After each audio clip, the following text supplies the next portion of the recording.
So good morning and welcome into Philadelphia Walks PTSD. My name is Sharon Cole or Sharon or Cole, whatever you want to refer to me as, no big deal. I've been called everything under the sun and I don't care. So that's my usual spiel. And in a good way, sticks and stones may break my bones. Actually, we don't want that happening either. And words will never hurt me or what have you. Of course, words do hurt people. So it's, hopefully people don't use them without even being provoked. And just, so anyway, we'll get on to the regular thing, which is, this is my one video each day, 365-day campaign, trying to raise money from big pockets, small pockets, short pockets, tall pockets, from people who want to help out someone who was totally tortured and basically raped to death, beginning psychologically, physically, the whole 9 yards, beginning in January of 2011. The fourth Monday of January 2011, I was made to believe I'd be murdered in my apartment by a series of orchestrated events. Back then, I was in free spirit mode of like, I had all these other plans. I was doing other things. I didn't know people orchestrated things other than a parade, I guess. So, or a dance routine like that. I didn't know that people actually set people up in a big, gigantic way to experience certain things, and this became my reality. And if that weren't enough, being made to believe I'd be murdered in my apartment with my, hands trembling and me convulsing and, having to call the police and barely able to hold the phone. The games commenced after that, and I even wondered if the police were actual real police or fakeish show police who showed up just for the show, if you will. So it's a big deal what happened. I did contact Internal Affairs about that many years later, because it took me a long, long time to figure out what, can I take any steps? Like, what can I do to maybe find closure or feel like I've done something? And I contacted them about two separate situations, and the first one was about the police who showed up that night, and those police don't even work for the Philadelphia Police Department any longer. So anyway, with that, it is day 77 on the 365-day campaign. I wanted to talk about two very specific issues that came up that proved just how weird the experience was, and these specific examples are on the light side. And we are talking, they're really weird. They can creep someone out. They can induce deep paranoia in someone who just wanted to live her life and be as healthy as possible while doing it. So I was kind of stuck in dog walking. It was supposed to be a temporary fix for a job sort of situation. And it was a Saturday morning. This would be actually in 2012. So everything kicked off in 2011, and it was just like the city was nonstop games. But anyway, in 2012, I started practicing yoga in hopes of like trying to find a way to keep calm. They offered a lot of community yoga and donation-based yoga. There was a huge yoga scene here for Vinyasa Flow. It no longer exists. That could be part of an ongoing issue of a whole big picture thing. But anyway, but back then there was a huge scene. Dhyana Yoga Studio had a lot of studios and offered all kinds of opportunities for people to take yoga. But anyway, I went to their main one, which used to be over here at 1611 Walnut, near the Apple Store. And that Saturday morning, I was slated to take care of a cat named Pia, P-I-A or P-E-A. I think the cat's name was an abbreviation for Cassiopeia. And her mom and dad and family called the cat Pia. They also had a dog named Chase, but sometimes they took the dog with them. And that weekend, I was taking care of Pia. Also, after taking care of the cat Pia, and I wanted to get the cat out of the way in the morning, I had a whole routine to get everything done. So I would get up super early in the morning, take care of the cat. Then I would run over to a building over here. It's called the Grand or whatever. And I was helping out another dog walker. And she kind of took on extra people and would pay us. And I desperately needed whatever money I could get. So I helped that dog walker by taking care and walking a dog named either Ella or Bella. I think it was Ella. So either way, we'll just say it was Ella. And so I walk the dog for a morning walk. And then I had myself all ready. Then I would take yoga. And this, I might have been in the beginning stages of taking yoga in studio, meaning I had taken some yoga outside. They had special classes, if you will, or special events. And I started to get interested because they offered a free event in front of the Comcast Center in that big open area where the trees are and everything. So the requirement is that you show up for like 2 beginner classes to make sure you're immersed, fully before starting to take a regular class. So I signed up for this beginner class and get on the elevator, and a super nice yoga instructor. Now, she's actually very nice. So this is it. What happened could have had more of an impact had I not trusted these people or personalities. But this woman, she can still be seen today on a banner that's never been taken down and is fading as we speak over on Broad Street, where there used to be a Philadelphia sports club, but it's on a garage that says "You have arrived." And the yoga instructor is in a group of people of different types of fitness people. And there's a woman who I actually liked.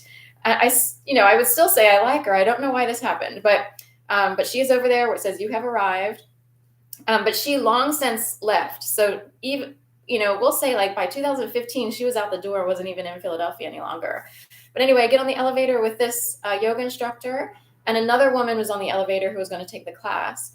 And I was standing kind of in front of them, and they were behind me, having gotten on the elevator first. And the yoga instructor turned to the other woman and said, "You have 2 kids, right?" And she said, yeah, ages, 2 and 4 or whatever. Or maybe even younger. And the yoga instructor, she then said, "And what are their names again?" I kind of forget what you said their names were. And she said, "Pia and Ella." And I had just taken care of a Pia, a cat for a client, and then separately a dog named Ella for a different client, who was technically, I was helping a dog walker, and technically that would be her client, but I was there helping per se. But irregardless, doesn't matter. This woman's kids' names were Pia and Ella.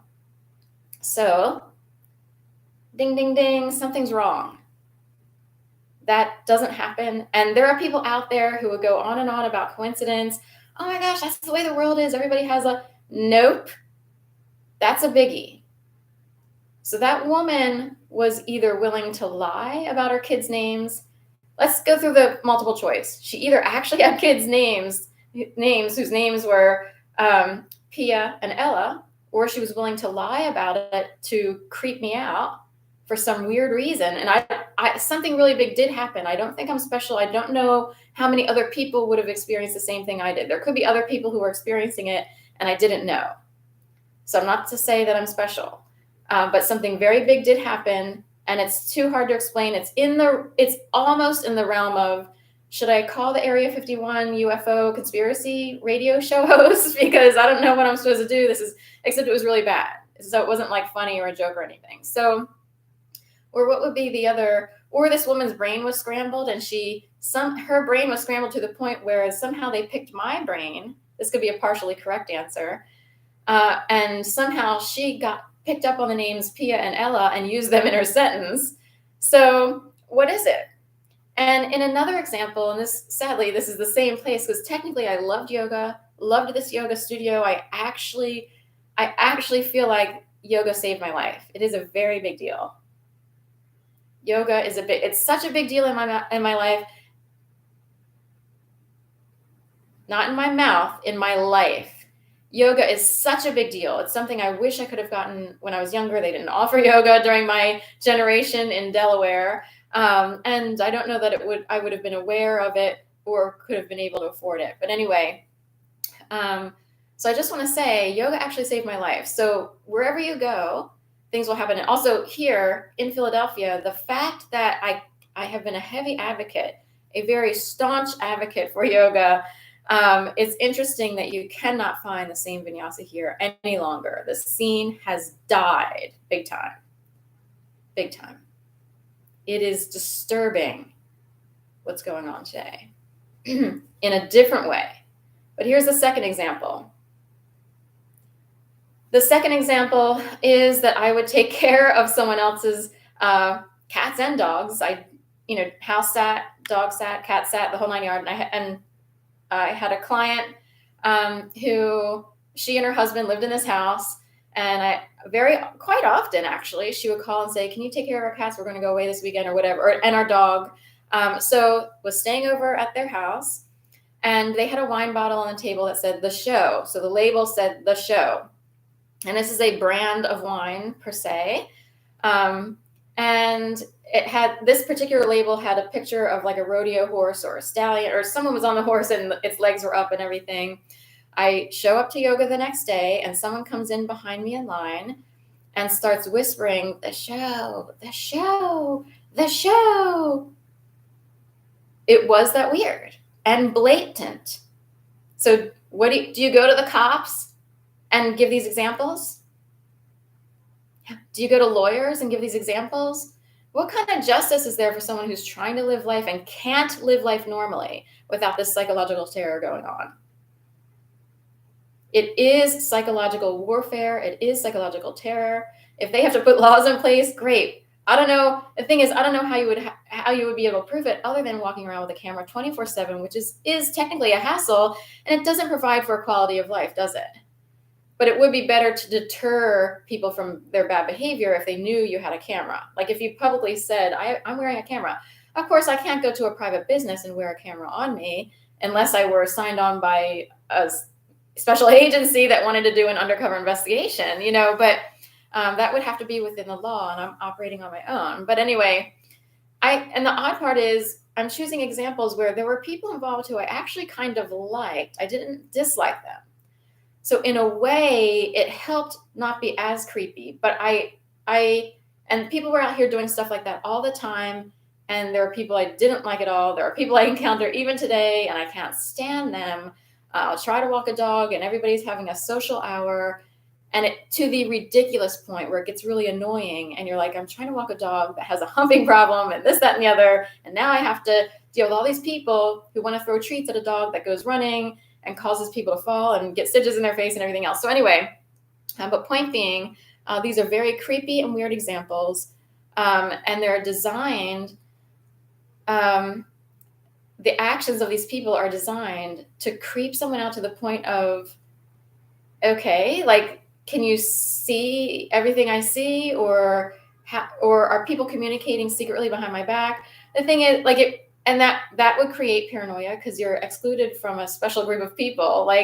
So what are the odds that the woman in the elevator would actually have information or talk to two separate people?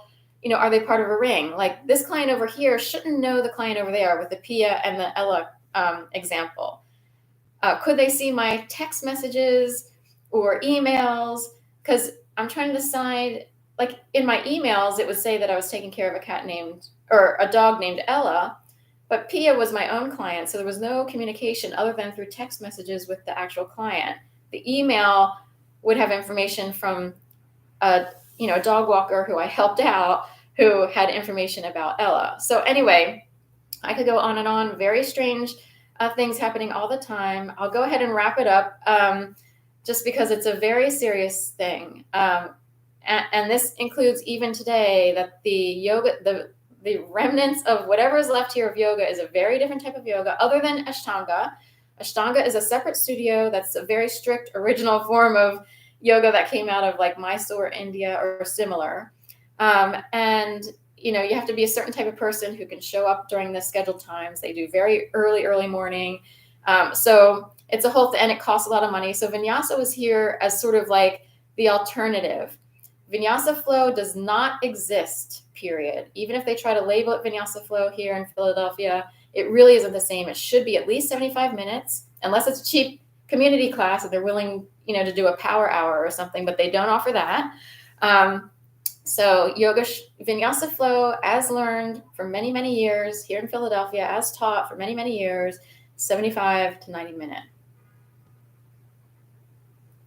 It is a very serious practice that people take very seriously. It has a spiritual aspect to it.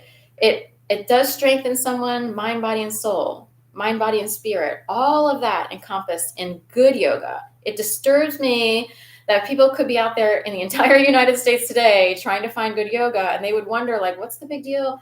Why do people love yoga? I don't feel anything. You're supposed to feel something. You're supposed to experience it at the root level. You will not experience that today, period. I've been around the block and checked. I've been to quite a few studios, and even one that had to modify its offerings. And to her credit, she actually does call her yoga studio something else. They have a different focus.